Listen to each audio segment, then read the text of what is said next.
Hello friends, welcome to my channel teach me official. दोस्तों चलते हैं डायरेक्ट अपने टॉपिक की ओर, जिसमें हम आपको बताएंगे कि अगर इक्वेशन अनबैलेंस है तो उसको बैलेंस कैसे करते हैं। लेकिन फ्रेंड्स, उसके लिए बहुत ज़रूरी है कि आपको ये पहचान होनी चाहिए कि इक्वेशन बैलेंस है या अनबैलेंस, जो हमने लास्ट वीडियो में अच्छे से क्लियर किया था। सो गाइस, चलते हैं हम आज के टॉपिक की ओर, जिसमें हम आपको बताने वाले हैं कि अगर इक्वेशन अनबैलेंस है तो उसको बैलेंस कैसे करते हैं।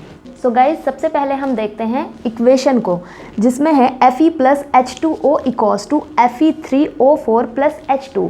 मतलब कि आयरन प्लस जल, जब हमने आयरन और जल की अभिक्रिया कराई तो उससे बनता है ferric oxide plus hydrogen gas. Guys, हमें इक्वेशन को बैलेंस करना होगा, जिसमें हमें उनके एटम नंबर चेक करने होंगे। सो गाइस, सबसे पहले हमने एक टेबल बना ली है, जिसमें हमने एलिमेंट्स को और उसके बाद उनके रिएक्टेंट एटम नंबर और फिर प्रोडक्ट नंबर लिखे हैं।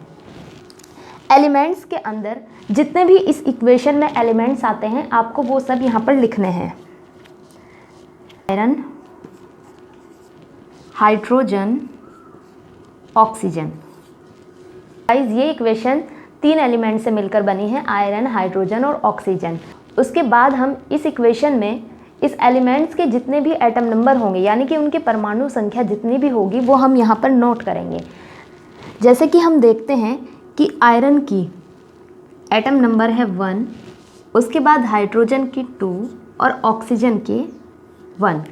ये हो गए रिएक्टेंट एटम नंबर। अब हम ऐसे ही लिखेंगे product atom number.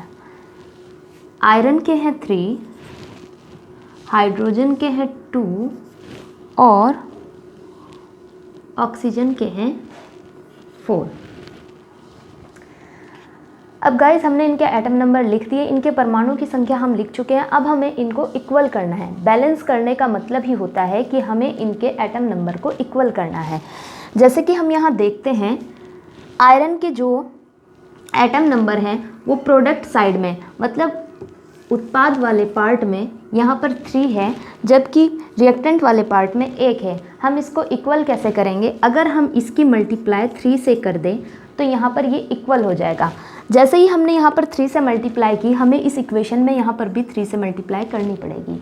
So guys, अब आयरन के जो एटम नंबर हैं वो इक्वल हो चुके हैं। अब हम चेक करते हैं हाइड्रोजन के। हाइड्रोजन के हमने देखा, हाइड्रोजन के दोनों ओर इक्वल है, इसलिए हमें इनको कुछ भी करने की ज़रूरत नहीं है। लेकिन अब आते हैं हम ऑक्सीजन पर। जब हमने देखा कि ऑक्सीजन के प्रोडक्ट वाले पार्ट में एटम नंबर है 4, जबकि रिएक्टेंट वाले पार्ट में है 1, तो इनको इक्वल करने के लिए हमें इसकी मल्टीप्लाई करनी होगी 4 से। जैसे ही हमने यहाँ पर 4 से मल्टीप्लाई की तो हमें यहाँ पर भी 4 से मल्टीप्लाई करनी पड़ेगी।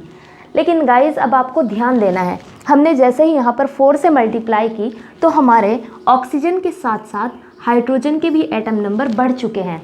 हाइड्रोजन के परमाणु पहले यहाँ पर 2 थे, लेकिन जैसे ही हमने हाइड्रोजन की 4 से मल्टीप्लाई की तो इसके परमाणु की संख्या बढ़ चुकी है, यानी कि अब इसके परमाणु की संख्या हो चुकी है 8। अब हमें यहाँ पर 2 नहीं, हमें यहाँ पर 8 लिखना है। प्रोडक्ट वाले पार्ट में परमाणु की संख्या 8 करनी है, तो हमें यहाँ से मल्टीप्लाई करनी होगी 4 से। इसका मतलब हाइड्रोजन में हमें प्रोडक्ट वाले पार्ट में मल्टीप्लाई करनी पड़ी यहाँ पर। तो गाइज़, अब आप चेक करेंगे क्या इक्वेशन बैलेंस हुई है या नहीं।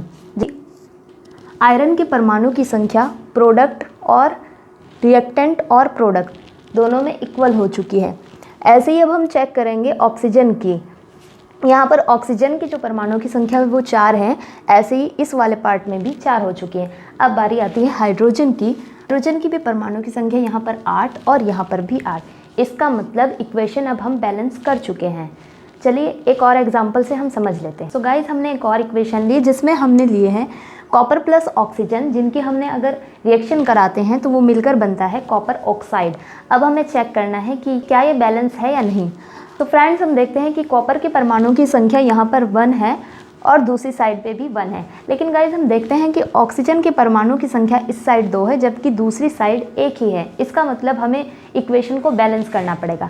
तो सबसे पहले हम टेबल के अंदर लिखते हैं एलिमेंट्स। जैसा कि आपको दिख रहा है कि ये इक्वेशन कॉपर और ऑक्सीजन से मिलकर बनी है, तो हमने यहाँ पर लिखा कॉपर, ऑक्सीजन। अब गाइस, रिएक्टेंट एटम नंबर, यानी कि अभिकारक के परमाणु की संख्या जितनी भी है एलिमेंट्स की, हमें वो लिखने हैं। जबकि ऑक्सीजन के परमाणु की संख्या है 2। वही जब हम प्रोडक्ट वाले पार्ट की चेक करेंगे तो कॉपर की भी और ऑक्सीजन की भी दोनों 1 है।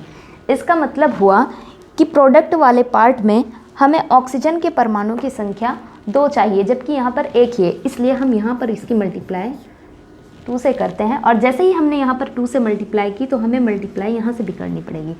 अब गाइज आपको देखना है कि जैसे ही हमने प्रोडक्ट वाले पार्ट में 2 से मल्टीप्लाई की तो ऑक्सीजन के परमाणु के बढ़ने के साथ साथ कॉपर के परमाणु भी बढ़ चुके हैं। इसका मतलब यहाँ पर भी कॉपर के परमाणु हो चुके हैं 2, और जैसे ही इसके परमाणु 2 हुए तो हमें रिएक्टेंट के भी 2 करने के लिए यहाँ पर मल्टीप्लाई करनी पड़ेगी 2 से।